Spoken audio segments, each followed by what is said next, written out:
Obrigada. Boa tarde a todos. Meu nome é Daniele, eu tenho 28 anos e nasci e morei até os 26 anos de idade no bairro São Luís, ali atrás do Hospital Municipal. Tenho certeza que todo mundo conhece. Eu venho aqui hoje falar um pouco para vocês do meu trabalho como escritora e porque considero relevante para a nossa sociedade, especialmente para a nossa juventude. Mas, antes de chegar nesse assunto, eu acho que é importante contar um pouco da minha história enquanto mulher e enquanto cidadã, visto que uma coisa está profundamente interligada à outra. Eu sou apaixonada por livros desde que me entendo por gente. Li meu primeiro romance aos 12 anos de idade, um livro de autoria brasileira emprestado na biblioteca da Escola Estadual Constantino Augusto Pink. Me apaixonei profundamente pela história, não pela história em si, mas pelo processo de imersão em outras vidas, outras pessoas, outro universo. E decidi, ali, também deixar... E decidi, ali, que também queria fazer aquilo. Como eu concretizaria isso, não tinha ideia. Mas, de uma forma ou de outra, terminei de escrever meu primeiro romance aos 14 anos de idade, depois de ser encorajada a escrever durante um trabalho de inglês da teacher Lucy, na mesma escola. Só que, infelizmente, o amor pela literatura não foi a única coisa que me acompanhou desde tão tenra idade. Voltando alguns anos a mais no tempo, a lembrança mais antiga da qual consigo me recordar é acordar no meio da noite com gritos assustados e raivosos, descer da minha cama e andar até a cozinha, onde vi meu pai empurrando minha mãe contra a parede e segurando uma faca em seu pescoço. Como deve ser fácil presumir, a partir desse relato, não foi a primeira vez que presenciei algum tipo de violência contra a mulher na minha vida. Entre agressões, abusos psicológicos e patrimoniais e, é claro, violência sexual, eu cresci e me criei assistindo mulheres à minha volta sofrerem com tais abusos, até o momento em que eu também me tornei uma vítima. No meio de tudo isso, é inevitável se sentir impotente diante da sociedade e de todas as coisas que vemos.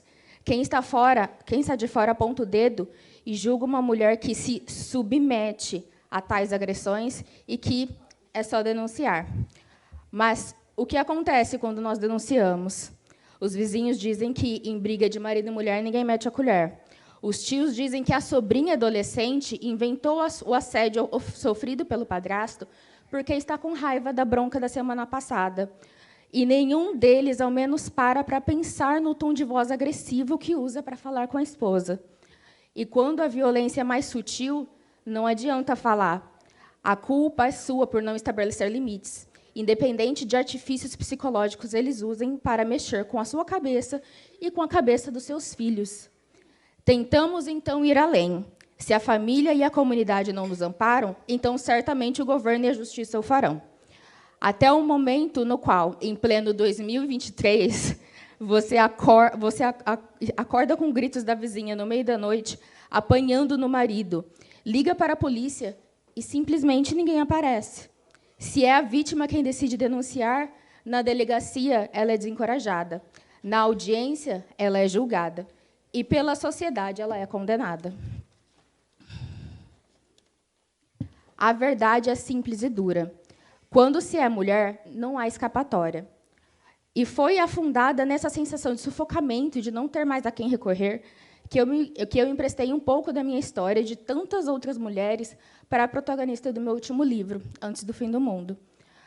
Para muitas pessoas, pode parecer absurdas as situações a quais Alice tem que ignorar e seguir. Porém, nós, vítimas, sabemos que essa é só a ponta do iceberg. Eu gostaria de dizer que dar a Alice esse pano de fundo foi um ato de resistência, mas não foi. Foi apenas um desabafo. Um grito de desespero saído do fundo do peito de alguém que presenciou e viveu tanta injustiça desde o começo da vida. E que nunca viu ninguém fazer nada a respeito. O que eu não imaginava é que a minha paixão pela literatura se transformaria no meu trabalho e que meu desespero diante da impotência seria justamente o que me daria impulso. Vejam só, foi justamente esse desabafo, já sem esperança, que me trouxe aqui hoje, para levantar esse assunto tão importante e que precisa urgentemente ser tratado com mais atenção. A cidade precisa de políticas municipais voltadas para a emancipação das mulheres, ao combate à violência, um centro de referência para a mulher e de serviços de ressocialização para quem praticou violência contra a mulher, que é uma coisa prevista na Lei Maria da Penha, mas que ninguém dá atenção. E como a nossa cidade vizinha, Santa Bárbara do Oeste, já está implantando atualmente. Precisamos também de mais mulheres em cargos de relevância, porque apenas uma mulher entende o que a outra passa.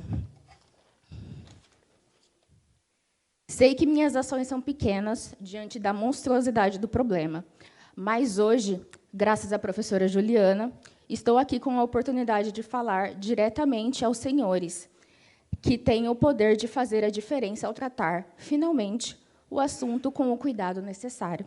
Muito obrigada. Eu vou pedir para você que permaneça na tribuna. Eu vou abrir a palavra para os vereadores e vereadoras. Claro, gentilmente, a professora Juliana, fazer o uso da palavra. Com a palavra, professora Juliana. Obrigada. Bom, Dani, muito obrigada por você ter vindo aqui falar do seu trabalho como escritora e também bastante da sua experiência pessoal, por ter conseguido fazer, inclusive, a relação, né, que é preciosa entre a experiência pessoal, a experiência, a trajetória, a vida real que a gente vive no dia a dia, e fazer dessa experiência, transformar essa experiência em algo produtivo e transformador, usando literatura, né? Usando uma expressão da linguagem, usando um espaço público, como é o espaço daqui da Câmara, que é a Tribuna Livre. Eu fico muito satisfeita toda vez que eu vejo uma mulher falando em público. Eu fico mais satisfeita ainda se for uma mulher que é egressa da escola pública, que superou uma série de dificuldades e barreiras que são historicamente colocadas, né, por conta da nossa estrutura e da nossa história, da nossa cultura, são colocadas de maneira muito pesada para mulheres, especialmente para as mulheres negras, especialmente para as mulheres pobres, e ver você chegando nesse momento, né, da vida, inclusive sabendo exatamente localizar onde foi, como foi construída em você essa vontade e essa habilidade, porque não é também uma questão só de vontade, né? Ninguém acorda de um dia para o outro e fala, eu vou escrever um livro, mas essa habilidade que você desenvolveu para estar tratando de um assunto que é extremamente denso, é extremamente pesado, é uma questão política, né? Quando a gente fala de combate à violência contra a mulher, quando a gente fala do que produz a violência contra a mulher no nosso país, a gente está discutindo uma questão política, e falar com tanta propriedade sobre esse assunto, falar como ferramenta de transformação, né? A gente discute bastante a questão da política para a mulher aqui no mandato, por isso, para mim, na verdade, é uma alegria muito grande ter você aqui hoje, né? Poder trazer essa sua experiência, trazer a sua contribuição na tua área, na área da literatura, né? Como uma autora, uma escritora aqui da nossa cidade. Eu acho que é importante a gente valorizar também a nossa produção local, em todas as expressões culturais e artísticas, e, sobretudo, na literatura, que tem esse caráter crítico, esse caráter político tão necessário, né, que muitas vezes não está presente em ações, em falas, em condutas nas quais deveriam estar, e você fez isso com muita maestria. Eu queria te parabenizar mais uma vez e dizer que você é uma inspiração para todos e todas, mas, sobretudo, para nós, né, que somos muito vinculados, muito ligados e muito comprometidos com a educação pública. Então, você é um exemplo real, vivo, de que as estratégias de mobilização, de interesse, de curiosidade na educação básica, voltadas à formação de leitores, de escritores, de autores, de artistas, ela é possível, ela acontece, e ela tem dado excelentes resultados, excelentes frutos, e você é um desses frutos maravilhosos e que honram e alegram imensamente a nossa cidade. Então, em nome de toda a casa aqui, em nome de todos os vereadores e vereadoras, eu gostaria de agradecer e parabenizar você pelo teu trabalho. Obrigada. Vice-presidente, obrigada.